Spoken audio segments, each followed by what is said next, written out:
అందరికీ హాయ్ అండి. Welcome to our channel cook with Raji. సొర పొరుటు అనమాట అండి. ఇవి సముద్రంలో దొరికే చేపలు అనమాట. వీటిని సొరలు అంటారు. దీన్నే సొరపిట్టు అని కూడా అంటారండి. వీటిని కేజీలతో పాటుగానే తీసుకుంటాము. ఈ సొరపిట్టు కోసం మేము కేజీ సొరలు అనేవి తీసుకున్నాము. చూస్తున్నారు కదండి, సొరలు సముద్రానికి దగ్గరగా ఉండే వాళ్ళకి చాలా బాగా తెలుస్తుంది. ఇలా ఉంటాయండి ఈ సొరలు.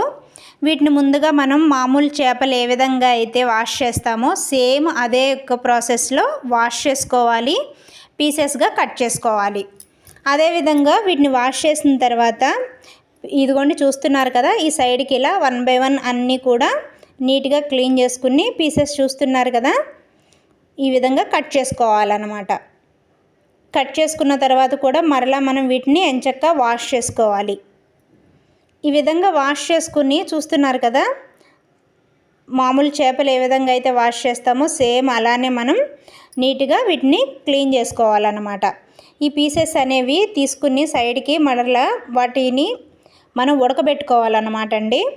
ఈ ఉడకబెట్టుకోవడంలోనే ప్రాసెస్ అనేది ఉంటుంది. వీటిని అయితే అరిటాకులు లేదు అంటే మనకి దొరుకుతుంది కదండి గ్రాస్, వాటిల్లో పెట్టేసి ఎంచక్కా ఉడకబెట్టుకోవాలన్నమాట అండి. 1 by 1 పీసెస్ అన్నీ కూడా నీట్గా క్లీన్ చేసుకుని ఈ విధంగా చూస్తున్నారు కదా, ఒక బౌలు చిన్న గిన్నెతో మేము ఈ యొక్క పీసెస్ అన్నీ తీసుకున్నాము. దానికి 1/2 గ్లాస్ వరకు వాటర్ పోసి బాయిల్ చేసుకున్నాం అన్నమాట. ఇది బాయిల్ అయిందని మనకు ఎలా తెలుస్తుందంటే, వీటిని మనం చేస్తున్నప్పుడు కూడా కొంచెం జిగురు అనేది ఉంటుంది. చూస్తున్నారు కదా, మనం పీస్ అనేది ఇలా పట్టుకున్నప్పుడు ఆ జిగురు అనేది మనకి అంటుకోకూడదు. చూస్తున్నారు కదా, హ్యాండ్స్ ఇలా వాటి మధ్య తీగ పాకం, మనం పంచదార పాకం ఎలా అయితే వస్తుందో అలా జిగురు అనేది వస్తుంది పచ్చిగా ఉన్నప్పుడు. ఇలా జిగురు రాకుండా ఉన్నప్పుడు అది కరెక్ట్గా మనకి బాయిల్ అయిందని అర్థం అన్నమాట. ఇలా బాయిల్ అయిపోయిన తర్వాత చూస్తున్నారు కదా, ఈ పీసెస్ అన్నీ సైడ్కి తీసుకోవాలి. తర్వాత దానిలో ఉన్న వాటర్ అంతా కూడా మనం బయటికి వంపేసుకోవాలి. ఇలా వంపుకున్న తర్వాత వాటికి స్కిన్ అనేది ఉంటుంది కదండి, ఆ స్కిన్ మొత్తము పీల్ చేసేయాలి. చూస్తున్నారు కదా, ఈ విధంగా తోలు తీయాలన్నమాట. తీసేసిన తర్వాత 1 by 1 ఈ పీసెస్ అన్నీ కూడా మనం సైడ్కి తీసుకోవాలి.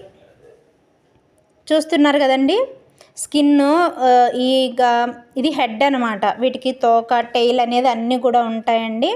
అవన్నీ కూడా ఎంచక్కా క్లీన్గా తీసుకుని ఆ స్కిన్ తీసేసిన తర్వాత వాటిలో ఉన్న వాటర్ చూస్తున్నారు కదా ఎంత గట్టిగా పిండుతున్నామో, ఇదే విధంగా నీట్గా పిండుకోవాలి. ఇది అత్తయ్య చేశారన్నమాట అండి. ఇదిగోండి చూస్తున్నారు కదా, ఈ విధంగా ప్లేట్లోకి దాన్ని మొత్తాన్ని తీసుకున్న తర్వాత చేతితో స్మాష్ చేసుకోవాలన్నమాట. పొటాటో 65 వాటికి మనం ఎలా అయితే ఉప్పు, కారం అవన్నీ ముందుగా అప్లై ఎలా చేస్తామో సేమ్ అదే ప్రాసెస్ అన్నమాట అండి. ముందుగా ఈ యొక్క పీసెస్ని, దీనిలో బోన్స్ అనేవి ఉంటాయండి, చాలా బాగుంటాయి, టేస్ట్ కూడా చాలా బాగుంటుందండి. అవి కర్రుమంటూ ఉంటాయి అన్నమాట. వాటిని తినటానికి కానీ స్మెల్ కూడా చాలా బాగుంటుంది అనమాట అండి. చూస్తున్నారు కదా, ముందుగా దీనిలో కొద్దిగా పసుపు అనేది వేసుకోవాలి. ఈ ఫిష్ మొత్తానికి అనమాట మనం ఏదైతే స్మాష్ చేసి పక్కన పెట్టుకున్నామో ఈ మొత్తానికి మనం సరిపడేట్టుగా పసుపు, అది తర్వాత ఇదిగోండి ఉప్పు మొత్తానికి పట్టేట్టుగా కలిదిలుపుకోవాలన్నమాట. ఇలా కలుపుకున్న తర్వాత కారం అనేది కూడా వేసుకోవాలి. మనం ఎంత బాగా స్మాష్ చేస్తే ఈ ఉప్పు, కారం అనేవి ఈ యొక్క పొరుటుకు అనేది బాగా పడుతుందన్నమాట అండి. నీట్గా మనం వీటిని ఎంచక్కా ఉప్పు, కారం పట్టించుకోవాలన్నమాట. పట్టించుకుని ఒక సైడ్ తీసేసుకుని కొద్దిగా టైము మనం అలా పక్కన పెట్టుకోవాలి. ఉప్పు వేసిన తర్వాత చూడండి, కారం అనేది వేస్తున్నాం. దీనిలో కొద్దిగా ఉప్పు, కారం అనేవి కొంచెం ఎక్కువే వేయండి. కారం అయితే మంచిగా వేసుకోవాలండి, నీచు వాసన అనేది ఉండదన్నమాట. చూస్తున్నారు కదా, ఈ విధంగా కారం అనేది వేసుకోవాలి. ఈ కారం కూడా కలిపేసుకున్న తర్వాత ఈ మొత్తాన్ని పక్కకు తీసుకుని పెట్టుకోవాలన్నమాట. వీటితో పాటుగా మనం దీన్ని ఫ్రై చేసుకోవడానికి మరలా ఆనియన్స్, ఈ వెజిటబుల్స్ అన్నీ కూడా తీసుకోవాలి. చూస్తున్నారు కదా, ఇది మనం ఎంత బాగా కలిపెట్టుకుంటే ఈ కర్రీ యొక్క టేస్ట్ అనేది అంత బాగా వస్తుందన్నమాట అండి. ప్రతి ఒక్కరూ కూడా ట్రై చేయాల్సిన రెసిపీ అన్నమాట అండి. మీరందరూ కూడా తప్పకుండా ట్రై చేయండి. ఇదిగోండి, ఇలా మొత్తానికి మనం ఉప్పు, కారం పట్టించి పక్కన పెట్టుకున్నాం.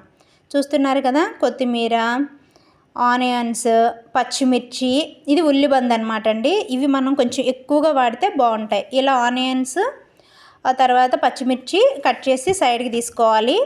ఇదిగోండి ఒక వెడల్పు పాన్ లాగా తీసుకోవాలన్నమాట. దానిలో మనం ఈ సొరపొట్టు చేయడానికి బాగుంటుంది.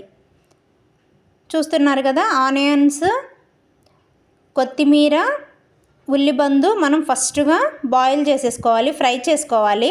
ఆ తర్వాత ఈ సొరపొరుటు ఆల్రెడీ ప్రిపేర్ చేసి పెట్టుకున్నాం కదండి, దాన్ని ఎంచక్క ఈ యొక్క ఆనియన్స్ దానిలో వేసి కలుపుకోవాలన్నమాట. దీనిలోనే అల్లం పేస్ట్ అనేది కూడా వేసుకోవాలి. మనం ఆనియన్స్లోనే ఎక్కువగా మసాలా అనేది వేసుకుంటే టేస్ట్ అనేది బాగుంటుంది. దీనిలో కొత్తిమీర కొంచెం ఎక్కువగానే వాడితే చాలా బాగుంటుందండి.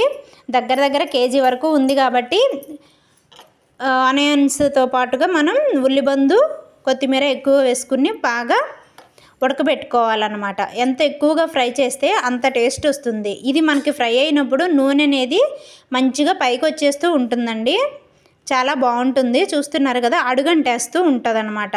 సో అందుకని మనం ఎక్కువ టైము కలిగి తిప్పుకుంటూ ఉండాలి, అడుగంటకుండా. దీనిపైన అదేవిధంగా మూత కూడా ఎంచక్క పెట్టేసుకోవాలన్నమాట. ఆవిరి అనేది యొక్క టేస్ట్, మంచి స్మెల్ అనేది బయటకు పోకుండా ఉంటుంది. చూస్తున్నారు కదండి, దీనిలోనే కొద్దిగా మనం గరం మసాలా, అదేవిధంగా మరలా ఈ కర్రీ అయిపోయిన తర్వాత ఎంచక్క కొత్తిమీర అవి కూడా కలుపుకుంటే మంచి స్మెల్ వస్తుంది. చూస్తున్నారు కదండి, ఇలా అడుగంటుతుంది అనమాట. ఆయిల్ అనేది కొంచెం ఎక్కువగా పోసుకోవాలండి. దగ్గరగా పావు వరకు ఆయిల్ పోసాం మేము దీనిలో. ఆ తర్వాతనే చూస్తున్నారు కదా, ఇది పౌడరు, ధనియా పౌడరు. ఆ తర్వాత మనం మసాలా వేసుకుని కొత్తిమీర, ఉల్లిబంద అనేవి కూడా లాస్ట్కి దానిపైన మనం గార్నిష్ చేస్తే చాలా బాగుంటుందన్నమాట. ఇది ఉట్టిగా కూడా తినేయచ్చండి, ప్లేట్లో సర్వ్ చేసుకుని రైస్లో కలుపుకోవచ్చు. కర్రీతో పాటుగా కూడా దీన్ని మనం తినొచ్చు అనమాట. చాలా బాగుంటుందండి, హెల్త్కి కూడా మంచిది. ప్రెగ్నెంట్ లేడీస్కి 9th, 8th మంత్ టైంలో ఇవి బాగా ఇస్తూ ఉంటారు బేబీ ఎదుగుదలకు. మీరందరూ కూడా తప్పకుండా ట్రై చేయండి. మీరందరూ కూడా ట్రై చేసి మీకు ఈ రెసిపీ ఎలా వచ్చిందో నాకు కమెంట్లో తెలియచేయండి. మీకు గనక ఈ రెసిపీ నచ్చితే నా యొక్క ఛానల్ను లైక్ చేయండి, షేర్ చేయండి, సబ్స్క్రైబ్ చేయండి.